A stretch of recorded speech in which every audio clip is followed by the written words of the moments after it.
In Riyadh, South Korean President Yoon Suk-yeol met Saudi Crown Prince Mohammed bin Salman and inked investment projects worth $15 billion. The two countries have now expanded their partnership to green energy and digital technologies, among many other areas.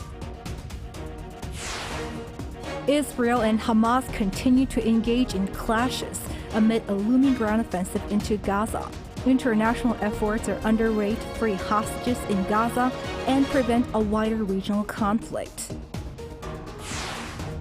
More than a dozen lumpy skin cases have been reported in cattle in Korea since the first outbreak last week, prompting the authorities to do all they can to stop further contagion. It's October 23rd, 2023. This is News Center.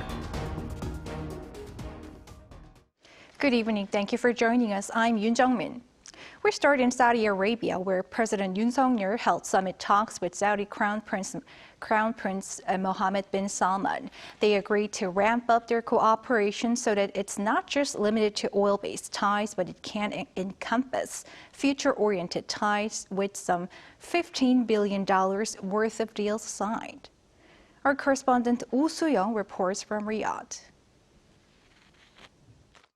South Korea and Saudi Arabia agreed to ramp up their bilateral cooperation to a future-oriented strategic partnership in new industries, with over $15 billion worth of deals to be inked as they prepare for a post-oil economy.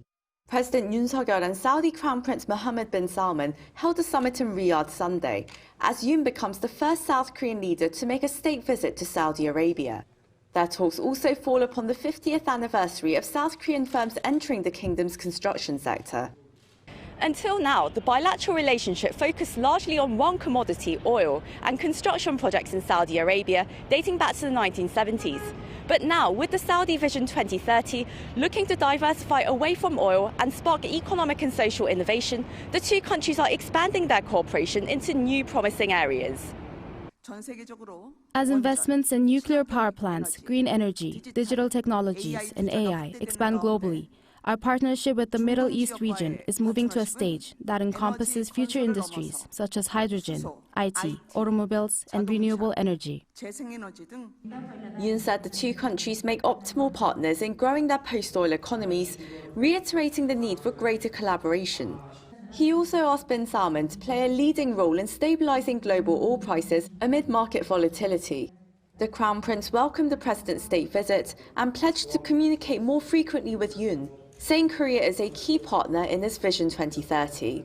Agreeing to strengthen cooperation in the defense sector, the two leaders also saw eye to eye on the potential for partnership in fields such as tourism, smart farms, statistics, cybersecurity, and food and drug regulations. They also called for joint efforts to produce solid outcomes before holding a signing ceremony for key memorandums of understanding. These include a visa exemption scheme for diplomats and state officials, establishing a strategic partnership committee, and agreements to cooperate on hydrogen production and utilization, government statistics, and regulatory procedures on food and medical products. The two leaders also welcomed the more than 50 business MOUs to be signed during Yoon's official visit, worth some $15.6 billion of investment, on top of the $29 billion Riyadh pledged to inject into South Korea last year. Also during their talks, Yoon and bin Salman discussed their response to the Israel-Hamas conflict, with the South Korean leader offering necessary support, including humanitarian assistance. Going forward, Yoon's office says, with South Korea's developmental experience and technological prowess, and Saudi's abundant resources and growth potential, the two countries can strike up synergy as they shift towards a sustainable future and look to overcome complex geopolitical challenges. Woo Soo-young, Arirang News, Riyadh. In line with the deepening economic ties between South Korea and Saudi Arabia, dozens of business deals were signed in Riyadh during an investment forum, which centered on high-tech industries. Our Kim Do-yeon correspondent reports. As South Korea and Saudi Arabia deepen economic cooperation with multi-billion-dollar projects between the two countries, an investment forum was held in light of President Yoon Suk-yeol's visit to Riyadh. President Yoon, stepping up in front of around 300 business leaders and government officials from both sides, emphasized the synergy effect between the two countries. 첨단 기술력과 성공적인 산업 발전 경험을 보유한 한국과 풍부한 자본과 성장 잠재력을 갖춘 사우디가 손을 잡으면 그 어느 나라보다도 강력한 시너지를 만들어낼 수 있습니다. According to the top office, 46 MOUs and deals have been signed from this event, and around 30 were deals in high-tech industries and new businesses. This includes Hyundai Motors building an EV plant in Saudi Arabia, as well as deals related to hydrogen energy production as Saudi Arabia prepares itself for the post-oil economy. 이제 양국 간 협력 관계도 원유 건설 협력을 넘어 제조업, 스마트 인프라, 청정 에너지 등 비전 2030 관련된 전 분야로 파트너십을 확장해야 합니다. South Korea's food and snack producer Nongshim signed deals with Saudi greenhouses to develop smart farms in the country. Punglim Pharmatech, a South Korean medical device manufacturer, agreed to create a Saudi plant. And there were deals in other new types of businesses such as robotics and aesthetics. For conventional areas such as infrastructure and energy, Korea National Oil Corporation and Saudi Arabia's state-run energy company Aramco signed a contract to cooperate in petroleum storage, as well as MOUs for cooperation in Saudi's new smart city construction projects. 양국 경제인 여러분, 이제 사우디는 아시아와 유럽, 아프리카를 연결하는 명실상부한 글로벌 허브 국가로 도약하고 있습니다. 대한민국과 사우디가 함께 써내려갈 새로운 역사의 주인공은 바로 이 자리에 계신 경제인 여러분들입니다.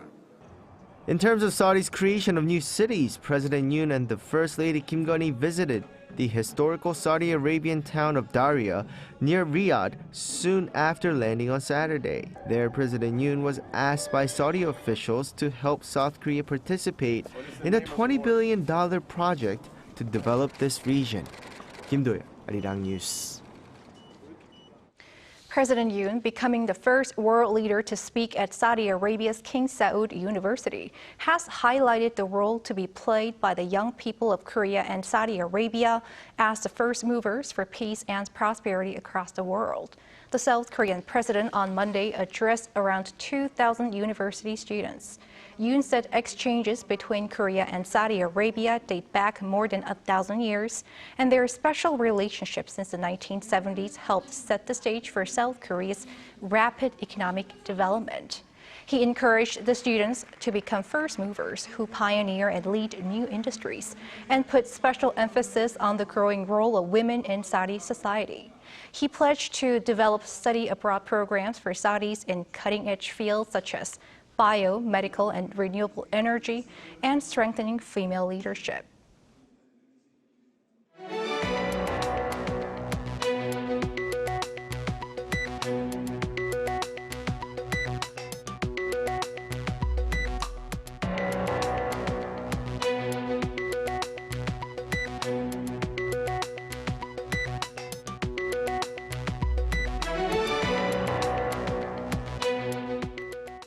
Moving on, international efforts remain underway to free hostages in Gaza and prevent a wider regional conflict, while countries also pledge humanitarian support for civilians.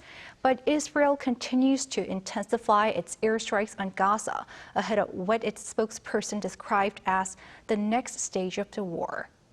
Shin Ha-young has the latest. Israel and Hamas engaged in limited clashes in Gaza on Sunday.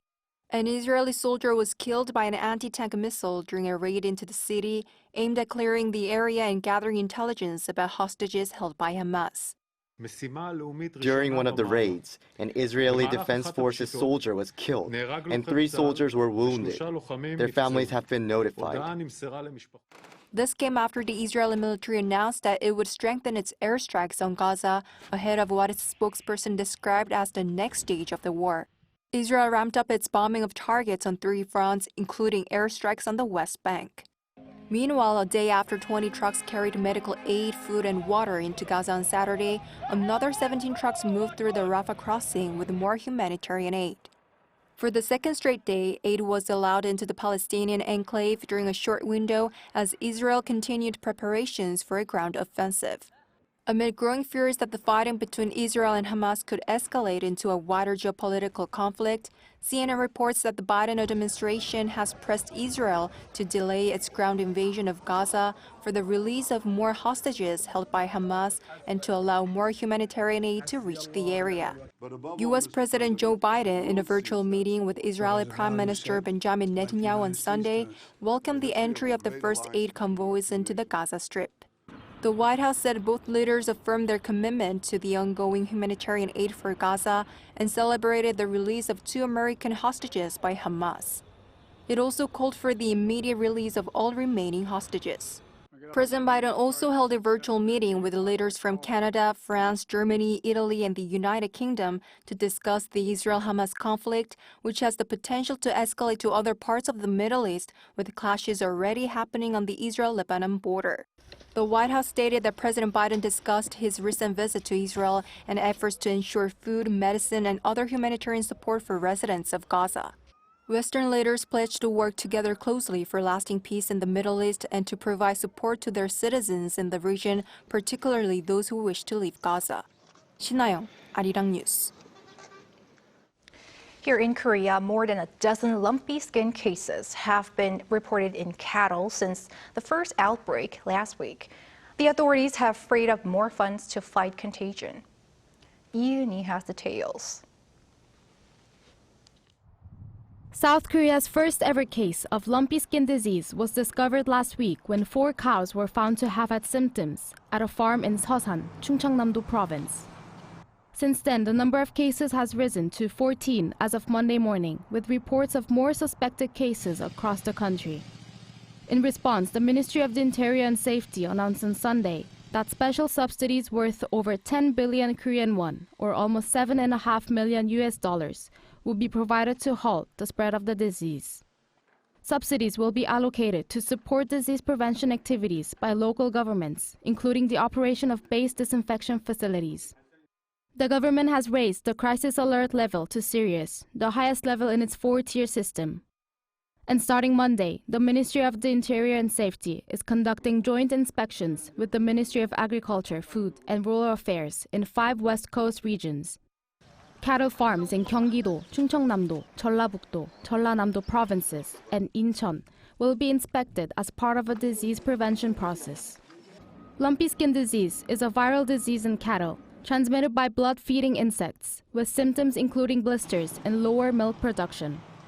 The disease does not pose a threat to humans. However, authorities say they will cull infected cattle to prevent any possibility of them entering the food system. Some 50,000 cows will also be vaccinated.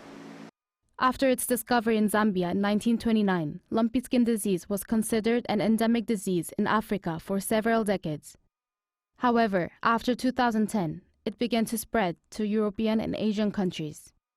Authorities say that although there might be a temporary price increase for Korean Hanu beef, the overall impact on supply and price, including milk prices, is expected to be limited. Ihn, Arirang News. Over at the National Assembly, major changes were spotted today in both the ruling People Power Party and the main opposition Democratic Party, as both try to seek a breakthrough. Yonsei Medical School professor Ihn Yo-han, known as the Blue-Eyed Korean, was named chairman of the ruling party's Innovation Committee, and Democratic Party leader Lee Jae-myung returned to his party duties after over a month. Our political correspondent Kim Jong-soo explains. Medical professor Ihn Yo-han is known as the Blue-Eyed Korean. Originally from the U.S., he became South Korea's first special naturalized citizen back in 2012. He's now in charge of changing the dynamics within the ruling People Power Party as the new chairman of its Innovation Committee.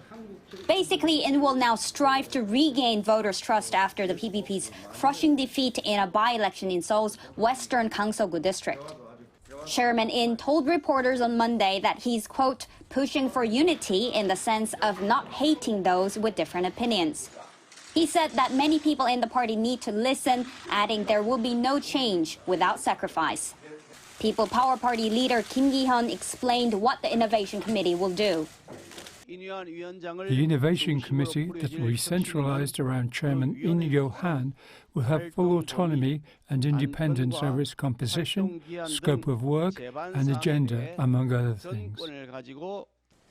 Kim especially stressed the importance of reconnecting with the public. This was the same day the main opposition Democratic Party leader Lee Jae-myung returned to his party duties after more than a month. He was recovering from a 24-day hunger strike that was held to protest the Yoon Suk-yeol government.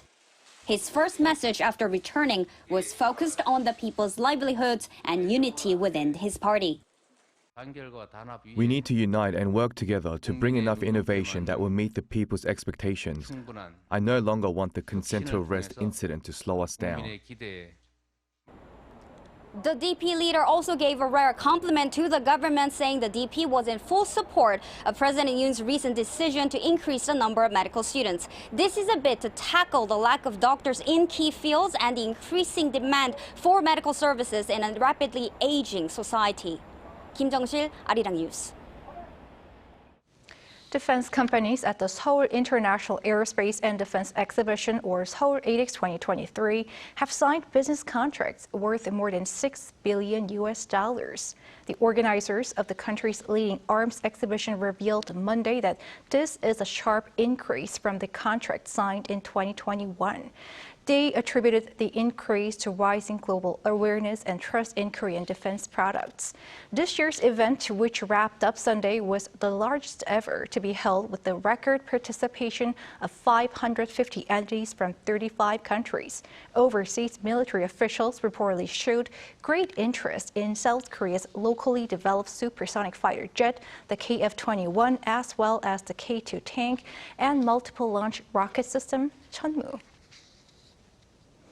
On the culture front, with South Korea celebrating October as Culture Month every year, this year's event took place in Sinan-gun County, Jeollanam-do Province, this past weekend. What was worth noticing this year was that an island in the region has transformed into a stage for the Culture Month for the very first time. Our culture correspondent Song Yoo-jin was there. Way down in the southern part of South Korea is Sinan-gun County in Jeollanam-do Province. This area is made up of more than 1,000 small islands. One of these islands is Cheon-do, the host of this year's Culture Month. Korea has celebrated October as Culture Month since 1972 to deepen public appreciation and engagement with the arts and culture. Different places have taken their turn in hosting the celebration, but Cheon-do is the first island to do so. One of the highlights this year was a lecture by American artist James Turrell. Hailed as the virtuoso of light, he's known for his large-scale installations using light and space, such as his Sky Space series. Throughout his 6-decade career, Turrell has developed a strong passion for showcasing art in areas that are mostly inaccessible. We generally look at culture as being in the big cities. Of course, that makes a certain kind of culture as well, and I'm very interested in taking art into nature because then you can have a more powerful expression. I think also it's good sometimes to take a journey to go to art, so that helps prepare you for it. This idea fits perfectly with Sinan-gun County's Island and Art project, which aims to change its isolated remote islands into places for art. Part of this plan is building the James Turrell Art Museum on Nodae-do Island. Nodae is the island that I think would be very good for this. I like it partly because there's no bridge, that is, you actually have to journey by boat, another way to get there. And also, this surrounding of water completely is something I think is special. Another standout is music. Students from a local elementary school put on the Sinan traditional performance Handai, featuring dancing and singing. 104 pianists representing the 1,004 islands of Sinan took the stage, playing classical music to traditional Korean folk songs. So from hosting this year's Culture Month to its goal of becoming a hub for world-renowned artists, Sinan-gun County is evolving into a new center for arts and culture. 송유진, 아리랑 뉴스, 신안.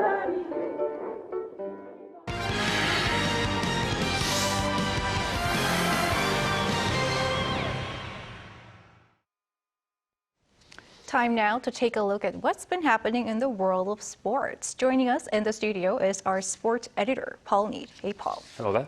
Let's first start with Asian Para Games. South Korea has its first medal. What can you tell us? Yes, a silver medal, and it came from Smile Racer herself, the sprinter Jeon Min-jae. It came earlier today, actually, in the 200-meter T36 category. She finished with a time of 31.27 seconds. From lane 5, she got off to a good start and at one point was in the lead, but she finished second behind Xu Yiting of China, who set a new world record of 28.17 seconds. For Jeon Min-jae, her time was a season best. Incredibly, for the 46-year-old legend, the medal was her fourth in as many Asian Para Games. She actually made her debut back in 2008 at the Paralympic Games in Beijing. But the fourth Asian Para Games got underway on Sunday with the opening ceremony, and central to it was the Osmanthus flower, which is the city flower of Hangzhou, the host. The Games run until Saturday, October the 28th. Right, and moving on to short track speed skating, the ISU World Cup in Montreal, Canada. Some gold medals for South Korea. Yes, there was 9 medals in total from 11 events, including 4 gold and 4 silver. 3 of the 4 golds were won by the men's team. Hwang Dae-hon, who is also an Olympic gold medalist, of course, won the 1,500 metres with a time of 2 minutes and 23.666 seconds. Hwang also competed in the second 1,000-metre race alongside Park Ji-won, but the two collided mid-race. Park finished 4th, but Hwang was disqualified. But there were more medals to come. Kim Gun-woo won gold in that very 1,000 metres with a time of 1 minute 26.712 seconds. Park Ji-won did leave with a gold medal too, having won the first 1,000-metre final, doing so with a time of 1 minute 24.903 seconds. The 3 later took part in the 5,000-metre relay along with Jang Sung-woo and earned silver, finishing behind Canada. Yet more medals though, as there was a silver from Kim Gun-woo, So Ida, Kim Gi-lee and Shim Seok-hee in the 2,000-metre relay. And Kim Gi-lee earned the sole gold medal from the women's team, winning another 1,000-metre race for the women. There's also a silver for Lee So-yeon as well, also in the 1,000 metres. And let's talk about basketball. The new KBL season began over the weekend and did so with crowds not seen in a few years. Yes, you're quite right. It was the biggest crowd since the 2017-2018 season, 6 years ago. 30,437 fans took in these 6 matches, which is around 1,000 more than last year. The biggest gate was in Busan, where Busan KCC Aegis beat Seoul Samsung Thunders 106-100. 8,780 people took in that one. Last season's champions Anyang KGC began the new season with a defeat, though, losing 89-74 to Seoul SK Knights. 4,210 people watched that one. The KBL said that in total, around 690,000 fans watched matches across the whole of last season, which is around 80% of the levels from before the pandemic. The aim now is to get close to how things were before the pandemic. And finally, to baseball. The KBO postseason is now underway. Yes, you're right. We had the wildcard round, and now the semi-final playoff has begun.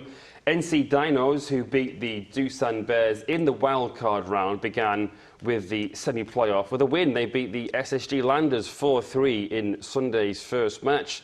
There's a best-of-5 series, and the winners then go into the playoff against KT Wiz, who earned that spot by finishing second in the regular season standings.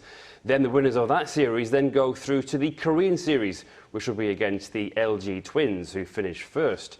Game 2 begins at 6:30 this evening, with SSG really needing to win to make sure they do not have a mountain to climb. All right, we'll see how that pans out. Thanks for that. See you next week. Thank you. See you.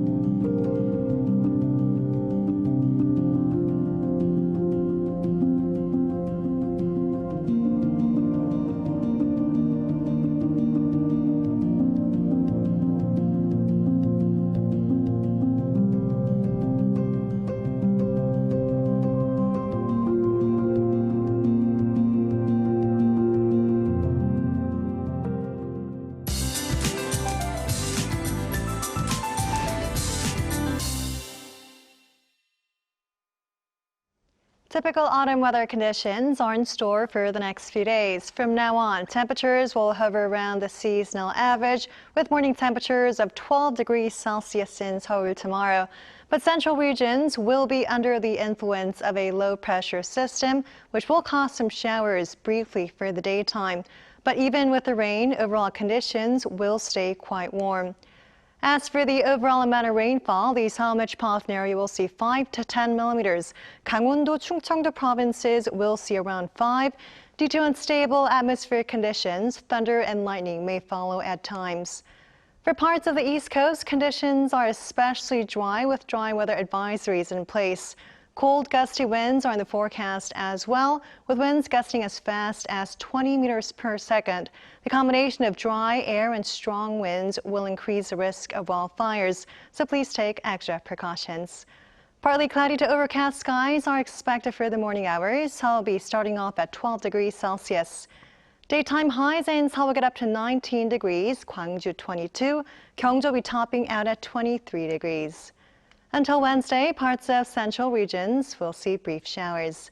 It's all for now, and here are the weather conditions around the world.